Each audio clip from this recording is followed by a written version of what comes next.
आप सभी को जय मसीह की। आज परमेश्वर के वचन में आप सभी का स्वागत है। आज परमेश्वर अपने वचनों के द्वारा आप सबको बहुत ऐसे आशीष को दे। आज जब आप परमेश्वर के वचनों के आशीषों को प्राप्त करते हैं तो आप इसे शेयर करें, और आप जब नए जुड़ रहे हैं तो इसे जरूर से जरूर सब्सक्राइब करें, ताकि परमेश्वर के वचन की आशीष प्रतिदिन आप तक पहुंचती रहे। और आज हम जिस विषय के लिए बात करना चाहते हैं वो परमेश्वर के वचन से यह है कि जवानी तो एक लज्जा है, परंतु विधवापन एक नाम धराई। और परमेश्वर अपने वचन में हमें यशायाह उसका 54 उसका 4 में इस प्रकार से परमेश्वर का वचन कहता है, मत डर क्योंकि तेरी आशा फिर नहीं टूटेगी, मत घबरा क्योंकि तू फिर लज्जित ना होगी, और तुझ पर स्याही ना छाएगी क्योंकि तू अपने जवानी की लज्जा भूल जाएगी और अपने विधवापन की नाम धराई को स्मरण ना करेगी।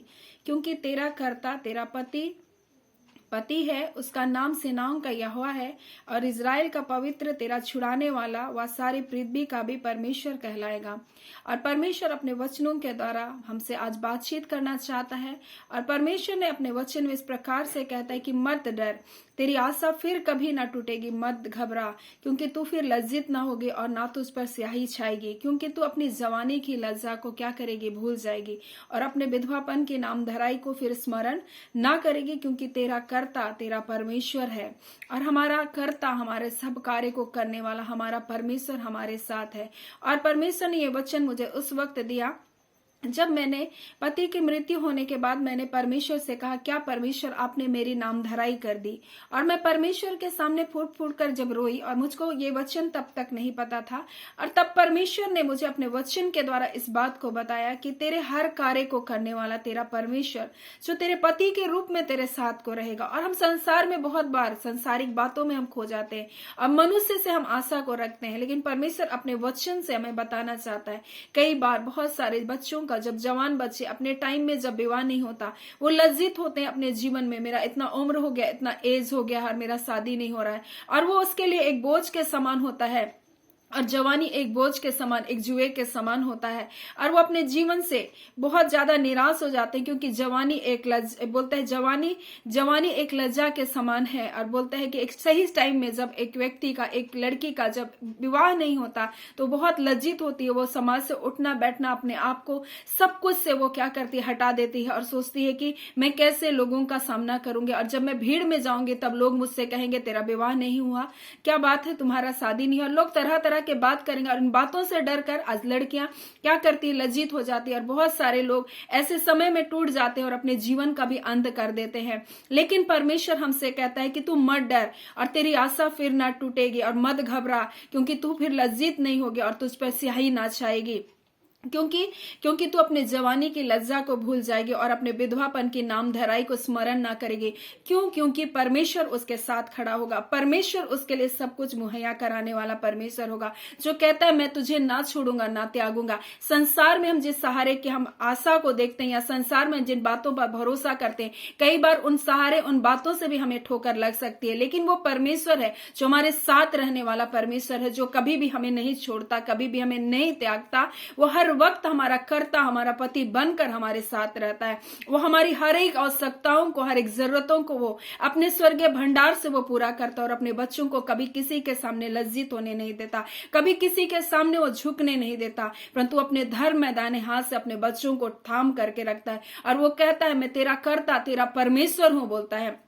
और वो परमेश्वर जब पिता हमारे साथ रहता है तो हमें किसी भी बात से फिर भयभीत होने की जरूरत नहीं, किन्हीं व्यक्ति से हमें भयभीत होने की बात नहीं, किसी लोगों के शब्दों से हमें भयभीत होने की बात नहीं, क्योंकि वो सेनाओं का यहोवा परमेश्वर, वो राजाओं का राजा, वो प्रभुओं का प्रभु हमारे साथ रहता है। और आगे परमेश्वर का वचन ऐसा कहता है, क्योंकि यहोवा ने तुझे ऐसे ही बुलाया, माने तू छोड़ी हुई मन की दुखिया और जवानी की त्यागी हुई स्त्री हो। तेरे परमेश्वर का यही वचन है।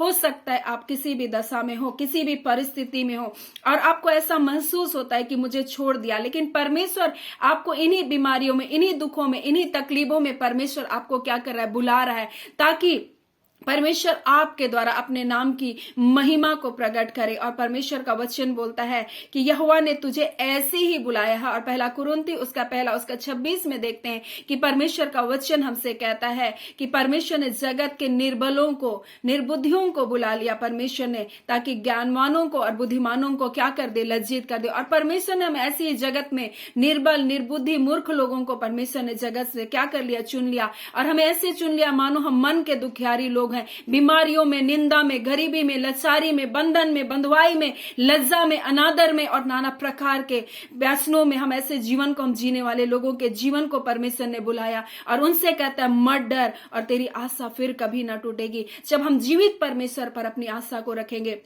हम सच्चे परमेश्वर पर अपनी आशा को रखेंगे, तो हमें फिर लज्जित होना नहीं पड़ेगा। और बोलता है जो उसकी ओर अपने मुख को करता है उसका मुंह फिर कभी काला नहीं होता। परमेश्वर उसको ऊंचा उठाता है, परमेश्वर उसको चमकाता है, परमेश्वर अपनी भलाई को उनको दिखाता है। इसीलिए वो परमेश्वर कहता है मैं तेरा करता हूं, मैं तेरा पति हूं करके वो वादा करता है। इसलिए चाहे आप किसी भी दशा में परमेश्वर ने आपको बुलाया है, चाहे वो जवानी की टूटी अवस्था हो, चाहे वो विधवापन की नामधराई की जैसी दशा हो, चाहे वो बीमारियों की दशा हो, चाहे वो मूर्खता जैसे, चाहे वो निरादर अनादर जैसी दशा हो, चाहे कैसी भी दशा में, परंतु ये वो समय है जब परमेश्वर आपको बुलाया है। आप मानो दुखियारी हो, आप जवानी के त्यागे हुए के जैसा हो, लेकिन परमेश्वर ने कहता है कि मैंने तुझे ऐसी ही दशा में क्या किया, अपने पास बुलाया कि मैं तेरे द्वारा अपनी महिमा को क्या करूं, प्रकट करूं। सो परमेश्वर आज अपने वचनों के द्वारा हम सबको बहुत ऐसे आशीष को दे। आमीन। आइए हम प्रार्थना करेंगे।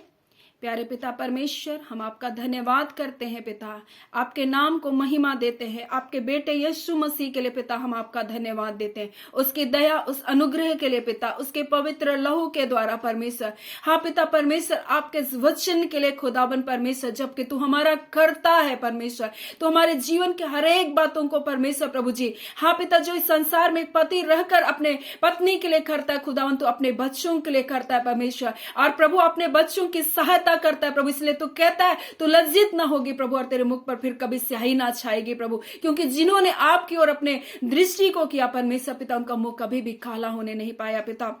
और पिता ऐसी ही दशा में आज परमेश्वर जो लोग प्रभु निंदा, अपमान, लज्जा से होकर गुजर रहे, आप बुला रहे खुदावन परमेश्वर पिता, क्योंकि जो आपके पास आएगा प्रभु आप उसे कभी भी नहीं निकालेंगे। और पिता आप उनकी नामधराई को प्रभु, आप उनकी लज्जा को आप दूर करने वाले परमेश्वर हैं पिता। और पिता परमेश्वर आपका प्रेम पिता, आपके बाहें खुदावन आपके बच्चों के लिए आज फैली है खुदावन, ताकि आपके बच्चे आपकी बाहों में आ जाए खुदावन, और आप परमेश्वर पिता उनके जीवन में परमेश्वर उनका शरण स्थान प्रभु, उनका बल बन जाए खुदावन परमेश्वर। ए खुदावन आज के सुंदर दिन के लिए प्रभु, आपकी दया के लिए पिता आपका धन्यवाद। और इस वचन को जो आपने कहने के लिए कहा परमेश्वर, इस वचन के द्वारा प्रभु आज के दिन प्रभु अपने लोगों से और बोल रहे हैं, बातचीत कर रहे हैं परमेश्वर पिता, और आप अपने लोगों को ऐसी ही दशा में बुलाए हैं पिता, ताकि उनके द्वारा आप अपने नाम की महिमा को ले। ए खुदाबन परमेश्वर पिता हम आपका धन्यवाद करते हैं। इस दिन की तमाम आशीष परमेश्वर, आत्मिक, आर्थिक, भौतिक, लौकिक, मानसिक हर एक आशीष प्रभु यीशु के नाम से आपके बच्चों के जीवन में आने पाए।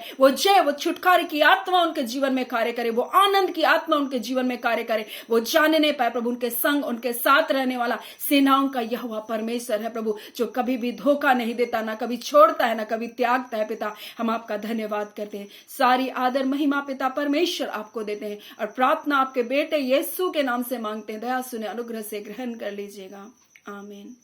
परमेश्वर आप सबको बहुत ऐसे आशीष को दे। आमीन।